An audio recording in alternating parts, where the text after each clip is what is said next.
Es un gusto poderme comunicar por este medio que realmente es maravilloso, sorprendente para nosotros que ya tenemos unos años y que antes estábamos tan alejados de esto, ajeno a todo esto. Pero Dios en su gracia nos permite a las congregaciones a reunirse bajo el son de la palabra de Dios a pesar de la distancia. Tengo en mi corazón el pensamiento de tomar un tema en esta noche que me han preguntado sobre este tema.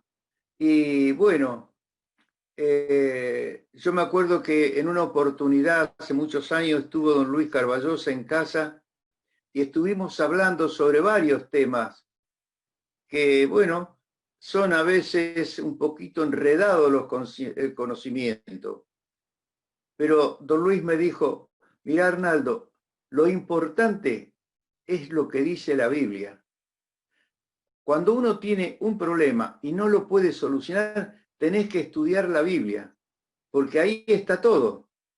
Lo que sucede es que nos quedamos con lo que nos enseñan y eso pasa en el tiempo y se va transmitiendo de persona a persona y no tenemos fundamento sólido bíblico que nos pueda orientar. Por eso es muy importante que estudiemos la palabra de Dios. Yo en esta noche los invito a nuestros hermanos que están juntos, reunidos, que tengan una Biblia en sus manos. No voy a hacer como hacemos siempre la lectura para introducirnos al tema, porque son varias las lecturas. Entonces vamos a ir caminando despacito para interpretar bien las cosas, la enseñanza de la palabra de Dios. ¿A qué me estoy refiriendo? Al diezmo. Ustedes saben que el tema del diezmo es muy discutido. En una clase, yo estaba dando una clase sobre el tabernáculo y salió la conversación del diezmo. Y me preguntaron, ¿a usted qué le parece? Eh, ¿Es cierto, es real que tenemos que dar el diezmo? Bueno, mirá, le digo, no te voy a decir lo que yo pienso, sino lo que la Biblia dice. Y ahí en esa fuente inagotable de riqueza espiritual que necesitamos tener, vale la pena profundizar este tema para ver dónde estamos pisando. Entonces yo le contesté, si el diezmo es obligatorio, entonces yo te voy a decir, estamos bajo la ley y no bajo la gracia. Entonces, si estamos bajo la ley, yo le dije, mirá, si vos tenés un hijo rebelde, vos lo sacarías afuera, llevarías a los ancianos y lo apedrearían hasta matarlo. Entonces se asombró muchísimo. Digo, vio que hay que leer las escrituras. Entonces, es muy importante tener un conocimiento de lo que la Biblia nos enseña. Yo sé que en este tiempo hay muchos asalariados, hay muchos hermanos que aparecen y que cobran para su ministerio. Yo recuerdo siempre las palabras del apóstol Pablo, no fui gravoso a la iglesia, pero hay gente que no le interesa eso. Hay gente que quiere vivir como una salida laboral, el servicio, el ministerio de la palabra. Entonces, le cobran a los que pueden y a los que no pueden el diezmo. Por esa razón es que yo los invito, hermanos, a abrir las escrituras, buscar en la palabra de Dios lo que la palabra nos enseña. Es muy importante para la marcha feliz de la congregación que sus finanzas sean sanas y atendidas con seriedad y con hermanos espirituales. No uno, en lo posible dos o más. Pero es importante porque la congregación debe conocer a dónde va el dinero que ha puesto en las manos de los hermanos para que sea atendido los diversos servicios y gastos que se producen dentro de la iglesia. Como alguien dijo en cierto lugar, el dinero es un poder tan poderoso que algunos sentidos parecen todopoderosos. Por ello, debemos prestarle una consciente consideración a este estudio. Pablo, escribiendo a la carta a los Corintios, capítulo 6, versículo 20, dice: porque habéis sido comprado por precio, glorificad a Dios en vuestros cuerpos y en vuestro espíritu, los cuales son de Dios. Si leemos Romanos 12:1, dice: así que, hermanos, os ruego por la misericordia de Dios que presentéis vuestro cuerpo en sacrificio vivo, santo, agradable a Dios, que vuestro culto racional. Todas estas enseñanzas nos está exigiendo a nosotros a ser sinceros con los hermanos, pero fundamentalmente con Dios, porque a Dios no le podemos esconder nada. A Dios no le podemos decir esto es así, porque Dios nos ha dado su palabra. Podemos engañar a los hermanos, pero lamentablemente hay muchos abusos en estos tiempos. Es increíble, pero viajando, hablando, vemos esta situación. Por esta razón, vamos a ver algo sobre el diezmo. Dios estableció en el Antiguo Testamento y en el Nuevo Testamento distintas formas de agradecer al Señor por lo que somos y por lo que recibimos. Esto es maravilloso, que Dios nos dé estas grandes oportunidades. Ahora, partiendo de la base que el Señor es dueño de todo, hasta de nosotros mismos. Por eso Pablo a los romanos dice: para que presentéis vuestro cuerpo en sacrificio vivo, santo, agradable a Dios, que vuestro culto racional. Y David dijo: pues todo es tuyo, de lo recibido de tu mano te damos. Eso es importante, yo lo he marcado en 1 Corintios capítulo 29, versículo 14. Hermano, tengan un presente esto, que todo lo que recibimos, poco, medianamente o mucho, viene de las manos del Señor, porque no os dejaré huérfano. Dice: el que están en mis manos y nadie me la arrebatará de mis manos. Yo estoy con vosotros hasta el fin. Vale decir que nuestras vidas están en las manos del Señor.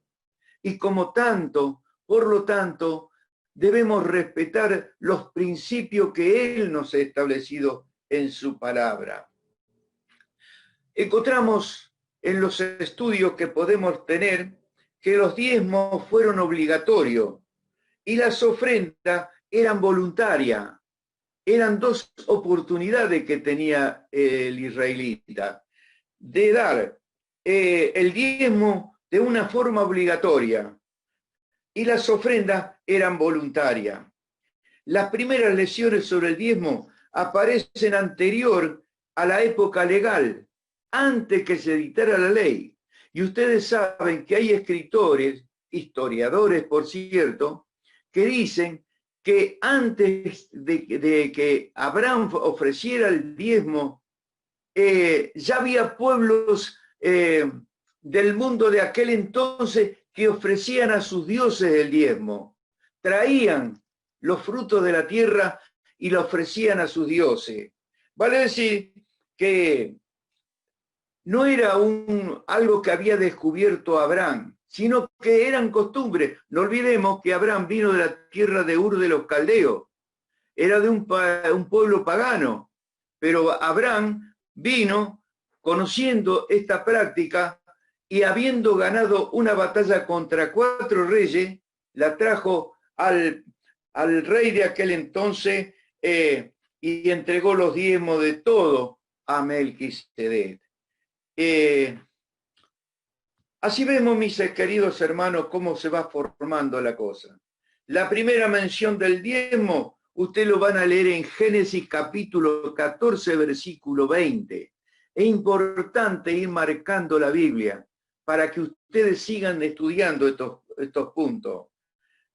cuando se dicta la ley, el diezmo pasó a ser obligatorio. Pasó a ser obligatorio. Todo el mundo tenía que dar el diezmo. Pero hay algo que usted va a descubrir leyendo las Escrituras. Vamos a ver Levítico capítulo 27. Es importante que vayamos leyendo Levítico capítulo 27, el versículo 30 al 34. Y el diezmo de la tierra, así de la simiente de la tierra como el fruto de los árboles, de Jehová es cosa dedicada a Jehová. Y si alguno quisiera rescatar algo del diezmo, añadirá la quinta parte de su precio por ello. Y todo diezmo de vaca o de oveja, de todo lo que pasa bajo la vara, el diezmo será consagrado a Jehová. No mirará si es bueno o malo, ni lo cambiará ni lo cambiaré. Tanto él como el que se dio en cambio serán cosas sagradas, no podrán ser rescatados. Estos son los mandamientos que ordenó Jehová a Moisés para los hijos de Israel en el monte de Sinaí. Ahí comienza la obligatoriedad del diezmo. Ahora, algo que uno ya empieza a ver, que nunca el diezmo fue llevado por dinero, sino por fruto de la tierra. No había que llevarlo por dinero, salvo el caso cuando el que ofrecía el diezmo tenía que llevarlo a Jerusalén y quedaba lejísimo. ¿Cómo hacía para trasladar todos los frutos de la tierra? Ya sean animales, ya sean vegetales, ya sean lo que sea, que él debía presentarlo. Entonces ahí sí podía haber una transferencia, pero el valor había que depositarlo en Jerusalén porque así lo había establecido Dios. Ahora, ¿cuál otro lugar más que nos habla a nosotros en cuanto a la cosecha? Deuteronomio capítulo 26. Deuteronomio capítulo 26 es una lectura muy importante, muy linda. La verdad que lo he leído tantas veces y me encanta leer ese pasaje tan precioso, porque incluso lo he llevado a meditar en la reunión de la cena. El capítulo 26 del 1 al 11. Y cuando hayas entrado en la tierra que Jehová tu Dios te da por herencia, y tomes posesión de ella y la habites, entonces tomará de las primicias de todos los frutos que sacare de la tierra que Jehová tu Dios te da, y las pondrá en una canasta, e irá al altar que Jehová tu Dios escogiere para habitar allí su nombre. Y termina el versículo 11, y te alegrarás en todo el bien que Jehová tu Dios te haya dado a ti y a tu casa.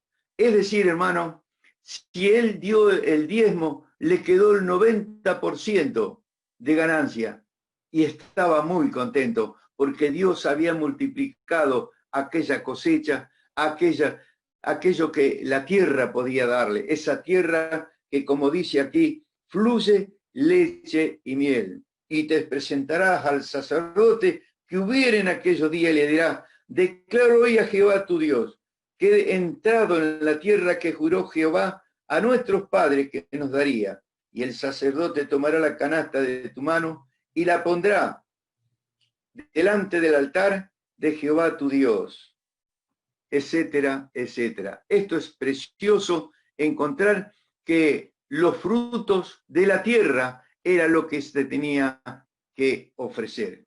Pero además la Biblia enseña que la práctica del diezmo era del fruto de la tierra y su fin era la entrega a los levitas. Porque ¿qué hacía con el diezmo? Con todo lo que la tierra daba de fruto.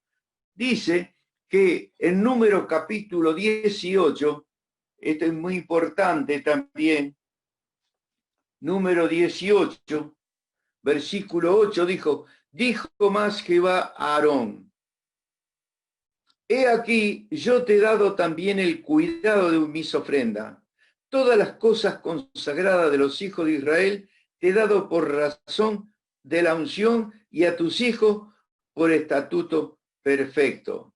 Esto será tuyo de la ofrenda de la cosa santa, reservada del fuego, toda ofrenda de ellos, todo presente suyo y toda expiación por el pecado de ellos y toda expiación por la culpa de ellos, que me han de presentar, será cosa muy santa para ti y para sus hijos. Aquí estamos viendo nosotros el destino para quién. Primero los sacerdotes. Esto se realizaba una vez al año, no todos los fines de mes, una vez al año, porque si usted siembra trigo, no crea que a fin de mes ya se la cosecha. Todo lleva sus meses. El tiempo se acompaña a una serie de cosas. Hago de ejemplo del trigo, como puede ser la cebada, puede ser el lino, puede ser tantas cosas, pero ellos una vez por año se realizaba y se lo llevaban al sacerdote. Y si leemos cuidadosamente, encontramos que había un diezmo especial cada 3 años, Deuteronomio capítulo 26, versículo 12. Otra vez volvemos a Deuteronomio capítulo 26, versículo 12, y dice así: cuando acabes de diezmar todo el diezmo de tu fruto en el año tercero, el año del diezmo darás también al levita, al extranjero, al huérfano y a la viuda, y comerán en tu aldea y se saciarán. Vale decir también que cada 3 años tenían que ir a Jerusalén o al lugar que se estableciera, y también tenían que presentar los frutos de la tierra como un verdadero diezmo. El diezmo fue también la primicia de la tierra, como hemos leído en Deuteronomio capítulo 26, 1 y 2. Y nosotros puntualmente debían cumplir, acompañado de una ceremonia que es muy buena. Leer bien el versículo 2. Dice: entonces tomará de los primicias de todos los frutos que sacare de la tierra que Jehová tu Dios te da, y las pondré en una canasta, irás al lugar que Jehová tu Dios escogiere para hacer habitar allí su nombre. Y te presentarás al sacerdote que hubiere en aquellos días, y le dirás: declaro hoy a Jehová tu Dios que he entrado en la tierra que juró Jehová a nuestros padres que nos daría. Y el sacerdote tomará la canasta de tu mano y la pondrá delante del altar de Jehová tu Dios. Entonces hablarás tú y dirás adelante de Jehová tu Dios: un arameo a punto de perecer fue mi padre, el cual descendió a Egipto y habitó allí con pocos hombres. Y allí creció y llegó a ser una nación grande, fuerte y numerosa. Y los egipcios nos maltrataron y nos afligieron y pusieron sobre nosotros dura servidumbre.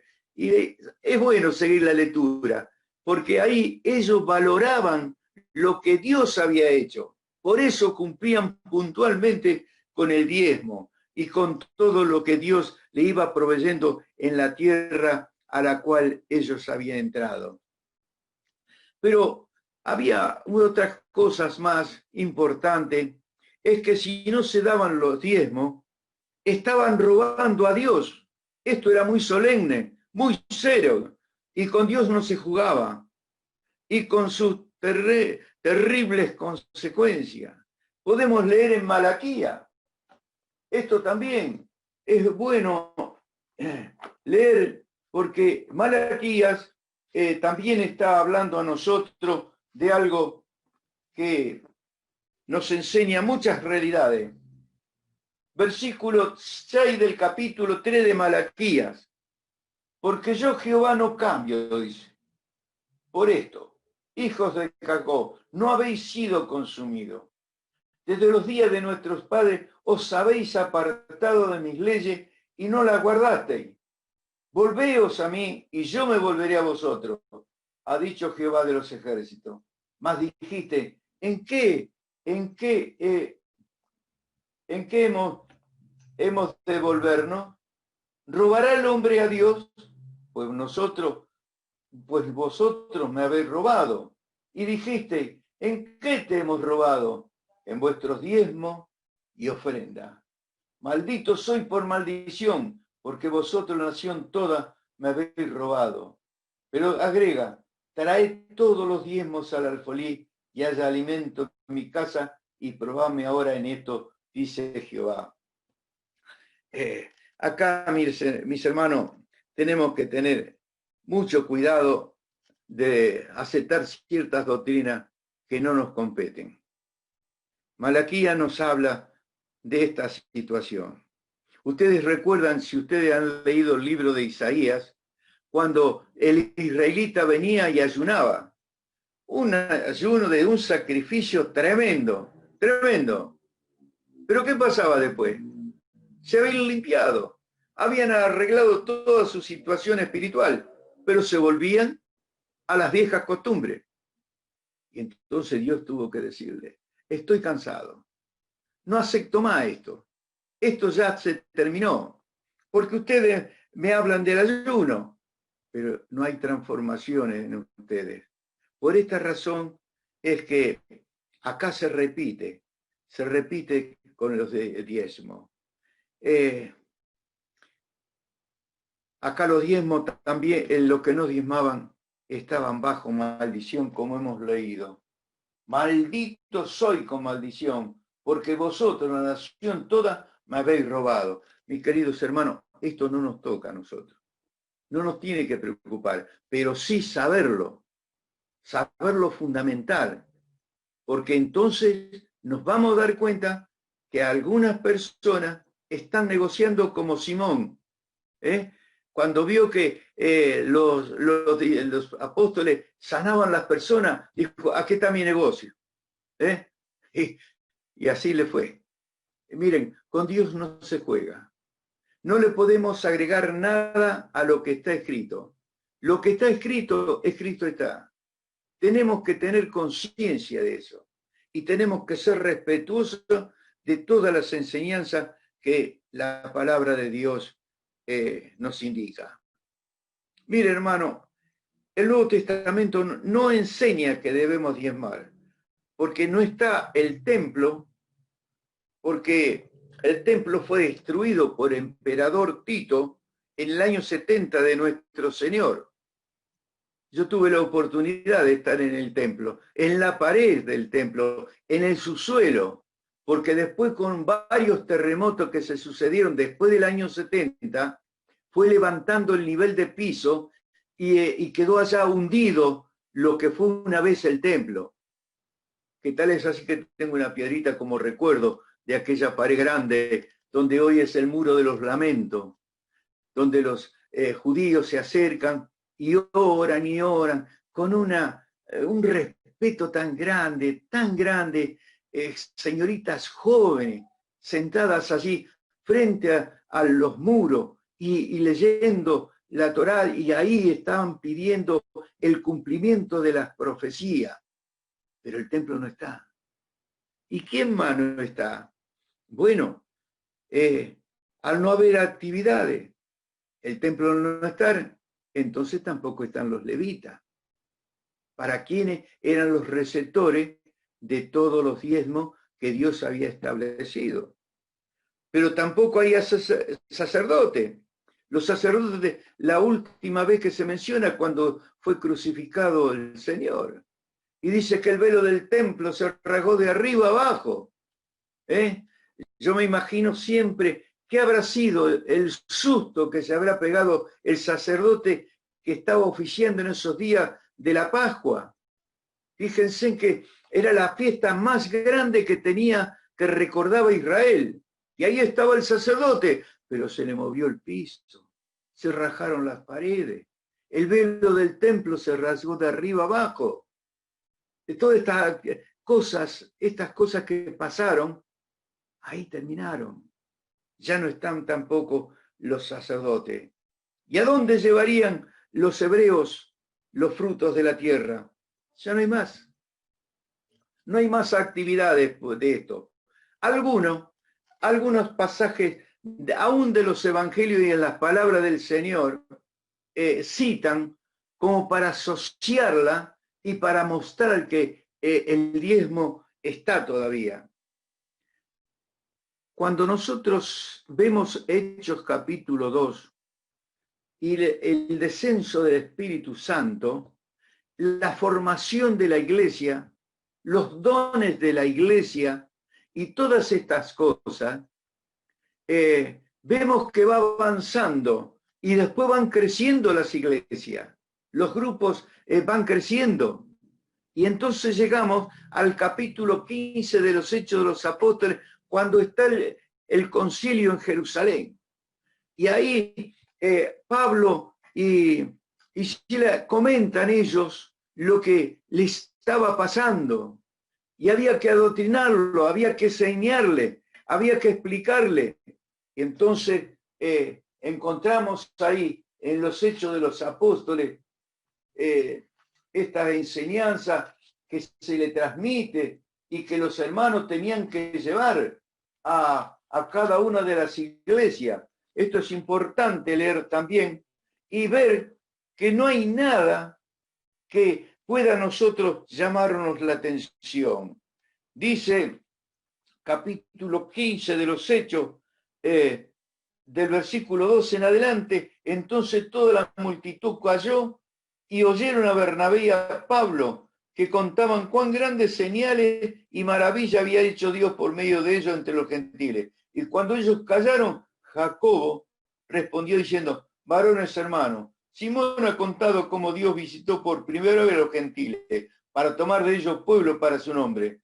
Y estos concuerdan las palabras, etcétera, etcétera, por lo cual yo juzgo que no se inquiete a los gentiles que se convierten a Dios, sino que les escriba que se aparten de las contaminaciones de los ídolos, de la fornicación, de sus viejas costumbres, porque Moisés de tiempos antiguos tiene en cada ciudad quien le predique en la sinagoga, donde es leído cada día de reposo. Entonces pareció bien a los apóstoles y a los ancianos con toda la iglesia, elegir entre ellos varones y enviarlo a Antioquía con Pablo y Bernabé, a Judas, que tenía por sobrenombre Barsabás, y a Sila, varones principales entre los hermanos, y escribir por conducto de ellos los apóstoles, los ancianos y los hermanos de entre los gentiles que están en Antioquía, en Siria, en Cilicia, salud, por cuanto hemos oído que algunos han salido de nosotros, a los cuales no dimos orden, han inquietado con palabras, perturbando vuestra alma, mandando circuncidaros y guardar la ley. Miren, se repite la historia. Han pasado más de 2000 años y se repite la historia. Dentro y fuera de la iglesia aparecen estos señores, estas personas que enseñan cosas que están ajenas a la enseñanza de la palabra de Dios. Pero detrás de eso hay un interés económico. Y por eso se mueven. Y tienen una habilidad para engañar, para creer, hacer ver cosas que no existen y que la palabra de Dios no las enseña. Por eso dice el versículo 24, por cuanto hemos oído que algunos han salido de nosotros. Hermano, Pablo lo mencionó en varios momentos. En los últimos tiempos aparecerán. Aún aquellos que son de la iglesia, no podemos negar ni tampoco juzgarlo, pero no enseñan lo que corresponde a la palabra de Dios. Hebreos 8:23, 8:33 dice así: al decir nuevo pacto ha dado por viejo al primero, y lo que se da por viejo y se envejece está próximo a desaparecer. Ha desaparecido la ley y todas sus enseñanzas. La iglesia tiene otra enseñanza que el apóstol Pablo nos indica. Sería interesante hablar, mostrar lo que la iglesia tiene la responsabilidad, sí, ahora, de ofrecer lo mucho que el Señor nos da. No el diezmo, pero lo que propuso en su corazón, de acuerdo a lo que haya prosperado. queridos hermanos, esto es muy serio, esto es muy de actualidad y esto es importante conocerlo. Yo los invito a estudiar, a ver cuáles son, ahí tiene la carta del apóstol Pablo a los Corintios, y el capítulo 8, el capítulo 9, ahí tienen ustedes todo el ABC de cómo tienen que ser las ofrendas. Segunda Corintios capítulo 8 y capítulo 9. Léanlo todo el capítulo, marquen lo que les llama la atención. Lo que no entienden, pregúntenselo a los hermanos con experiencia. Y ahí vamos a aprender. Que Dios nos ayude, nos ilumine y nos proteja de todas estas cosas que estamos en los últimos tiempos, siendo a veces causantes de estar sufriendo ciertos apretones de parte de esta. Una vez una señora muy humilde, era jubilada, vivía en San Francisco y luego después se vino a la ciudad de Santa Fe a vivir. La iglesia que estaba más cerca estaba a 4 cuadras. ¿A dónde iba a ir? Y se fue ahí. Cuando la apuntaron, le tomaron los datos. Al mes fueron a buscar el diezmo. Y me comentaba, dice, pero allá estuve tantos años y nunca me cobraron. Es que nunca lo vamos a cobrar, porque no corresponde. Hermano, tengamos consideración. Tengamos consideración. Tengamos verdadero amor sincero, de corazón, con los hermanos. A mí me da pena todas estas cosas. Cuando hay gente que, muy pícara, por cierto, pero que realmente hacen mucho daño. Para eso tenemos que dar defensa de nuestra fe, defensa de nuestros conocimientos bíblicos, de la doctrina que el Señor nos ha dejado para la iglesia. Por eso yo los invito a estudiar estas cosas. En otra oportunidad, si tendré oportunidad de ver estas cosas, las vamos a ver para que podamos disfrutar de lo que la palabra de Dios nos enseña. Yo la disfruto mucho. Yo la disfruto y me alegro muchísimo. Y realmente para mí la lectura, la meditación, el estudio de la palabra y buscar libros sanos de hombres realmente que conocen la palabra de Dios. Y esto sea de mucha bendición para nuestra vida. Queridos hermanos, ha sido un gusto. Que Dios los bendiga a todos y muy pronto seguramente vamos a andar por Cipolletti en este mismo mes. Que Dios los bendiga. Gracias.